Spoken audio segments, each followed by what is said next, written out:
자, 우리 아이가 뭘 해도 어차피 잘 못할 것 같다, 이렇게 말하나요, 아이들이? 또는 친구들이랑 놀다가 조금만 힘들어도 먼저 포기해버리나요? 또 새로운 걸 시작하려고 할 때 나는 잘 못해를 입에 달고 사나요? 자, 이런 모습을 보셨다면요,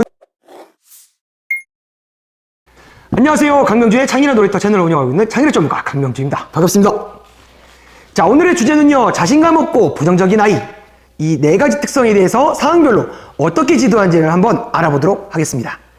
자, 오늘 영상을 클릭하시는 우리 부모님들, 먼저 한 가지 여쭤보도록 하겠습니다. 자, 우리 아이가 뭘 해도 어차피 잘 못할 것 같다, 이렇게 말하나요, 아이들이? 또는 친구들이랑 놀다가 조금만 힘들어도 먼저 포기해버리나요? 또 새로운 걸 시작하려고 할 때 나는 잘 못해를 입에 달고 사나요? 자, 이런 모습을 보셨다면요, 오늘 영상을 꼭 보셔야 됩니다. 저 역시 상담을 현장에서 수많은 아이들을 만나는데요, 자, 그 아이들에게 공통적인 특성이 있습니다. 바로 자신감이 낮고 생각의 패턴이 부정적이라는 점이 공통점입니다. 자, 중요한 건요, 이건 아이가 타고난 성격의 문제가 아니라는 겁니다. 자, 원인이 있고요, 처방이 있습니다. 자, 오늘 그 얘기를 한번 알아보도록 하겠습니다. 자, 첫 번째 특성, 실패를 극도로 두려워하는 아이입니다. 자, 이런 아이들은요, 자신감이 낮은 아이들이라 많이 보이는데 되게 실패, 회피 행동을 많이 합니다. 자, 예를 들어서 말씀드릴게요. 초등학교 2학년 우리 친구가 있는데 달리기 전날 갑자기 막 배가 아프다고 그래요. 자, 병원에서는요, 특별히 이상이 없다고 진단을 받았습니다. 자, 부모님께서는요, 꾀병이냐고 화를 냅니다. 자, 그런데 제가 이제 그런 아이들을 상담해 보니까요, 아이는 이렇게 말을 하더라고요. 뛰면 꼴찌할 것 같은데 안 나가고 싶어요 하고 아이가 굉장히 스트레스를 많이 받고 있더라고요. 사실 이 아이는요, 배가 아픈 건 거짓말이 아니었습니다. 실패할 것이 매우 두려워서 뇌가 실제로 신체 증상을 만들어내는 겁니다. 자, 이를 심리학에서는요, 회피 행동이라고 해요. 자, 그럼 처방으로는 어떻게 할까요? 결과가 아닌 시도 자체를 칭찬해 주세요. 이렇게는 말하지 마세요. 너 이 정도도 못하냐? 한번 해 그냥. 자, 이렇게는 마시고요, 대신 이렇게 말을 해주세요.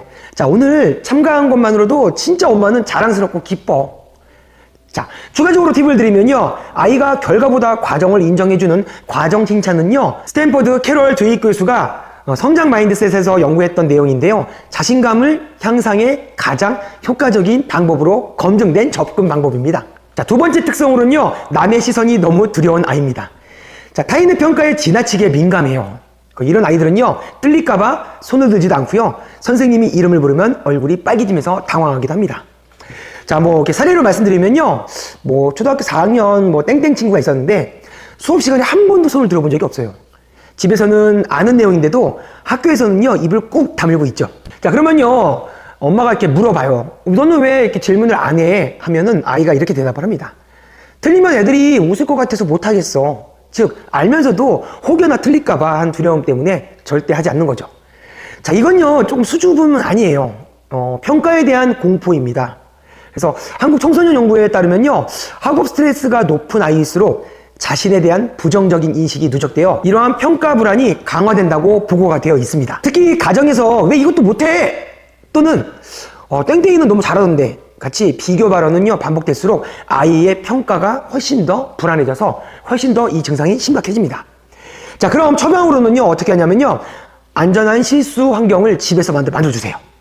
가족 저녁 식사 시간에, 자, 오늘의 실수 이야기를 해보는 시간을 가져보는 게 매우 좋아요. 자, 부모님이 먼저 엄마도 이렇게 실수했다고 한번 얘기해 주세요. 즉, 부모님의 실수 사례를 들으면요, 아이가 그런 내용들을 더 귀담아 듣고요, 아, 우리 엄마도 충분히 실수를 하는구나 하면서 아이는요, 실수가 수치스러운 것이 아님을 몸으로 배우게 됩니다. 자, 세 번째 특성으로는요, 또래 관계에서 먼저 다가가지 못한 아이예요. 자, 사회적 위축으로 자신감이 없는 아이들은요, 친구가 없는 게 아니라 먼저 다가가는 능력이 매우 부족합니다. 먼저 사례를 알아볼게요. 예를 들어 지호라는 친구가 있다고 할게요. 자, 놀이터에서 혼자 막 그네를 타요. 옆에 친구들은 같이 놀고 있고, 그리고 같이 놀고 싶은데도 먼저 다가가지 못합니다. 그리고 집에 들어와서 아이는 이렇게 말합니다. 엄마, 나랑 놀아주는 친구가 전혀 없어 하면서 불평을 하고 기운이 다운된 상태에서 엄마한테 말을 하죠. 자, 한국보건사회연구의 연구에 따르면요, 또래와의 긍정적인 상호작용은요, 아동의 자아존중감 형성에 핵심적인 역할을 합니다. 그런데 자신감이 낮은 아이는요, 이 상호작용의 자체를 시작하지 못하는 악순환에 빠지게 돼요. 특히 부모의 양육 태도 중 과잉보호 또는 무시 이런 경향이 있을 때 아이의 자기 주장성이 낮아지고요. 또래 앞에서 더욱 위축된다는 연구 결과가 있습니다. 그럼 처방을 어떻게 해야 될까요? 소규모 성공 경험부터 설계해 주시는 게 매우 좋습니다. 예를 들어 첫 번째로는요. 학원 친구 한 명에게 같이 간식을 먹을래? 이런 한마디를 먼저 해보는 거예요. 자기가 가장 쉽게 말할 수 있는 친구, 자기와 성향이 좀 비슷한 친구, 이런 친구에게 먼저 도전해보는 거죠.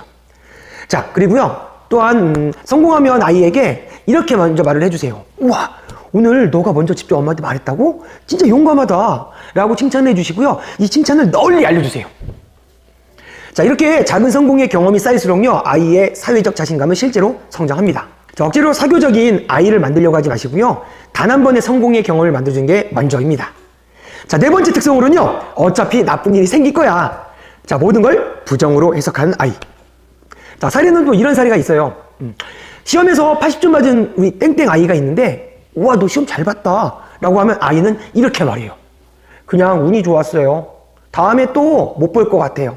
긍정적인 결과는 운으로, 그리고 부정적인 결과는 내 탓으로 돌리는 패턴의 반복이 되면 아이는 노력해도 달라지지 않는다는 걸 자동적으로 믿게 돼요. 이것은 심리학에서 말하는 학습된 무기력의 시작입니다. 한 연구 결과 보면요, 부모의 부정적 양육 태도에 경험한 아이들은요, 자아 존중감이 낮아지고 실패를 자신의 능력 부족으로 귀인하는 경향이 강하다는 것을 확인할 수 있었습니다. 그럼 이런 아이들 처방으로 어떻게 해야 될까요? 저는 볼 때는요, 원인 재해석 훈련을 대화를 해주시는 게 좋을 것 같습니다. 이렇게 해보시는 건 어떨까요? 아이가 난 항상 이래 라고 말하면 이렇게 물어보세요. 항상? 아니면 오늘만? 항상과 오늘을 구분하는 것만으로도 아이의 부정적인 사고를 현실적으로 교정할 수 있습니다. 오늘 말씀드린 4가지 특성 다시 한번 정리하겠습니다. 첫 번째, 실패가 두려워 시도를 피하는 회피 행동. 두 번째였습니다. 타인의 시선을 지나치게 민감한 평가 불안. 세 번째는 뭐였죠? 먼저 다가가지 못하는 사회적 위축. 네 번째로는요, 모든 것을 부정적으로 해석하는 부정적 귀인 패턴. 이 중 우리 아이에게 해당되는 특성이 있을까요? 중요한 것은요, 이 특성들이 아이의 결함이 아니라는 겁니다. 부모님이 이 영상을 보고 계시는 것처럼 관심과 이해에서 변화시킬 수 있습니다. 아이를 바꾸려 하기 전에 아이를 이해하는 것이 먼저입니다. 오늘 영상을 보시고요, 좋으셨으면요, 한번 제가 영상에 보여드린 것처럼 실천해 보시는 것을 바로 권장해 드리겠습니다. 그리고 영상을 보시고 좋으셨으면 구독과 좋아요, 알림 설정 잊지 마세요. 감사합니다.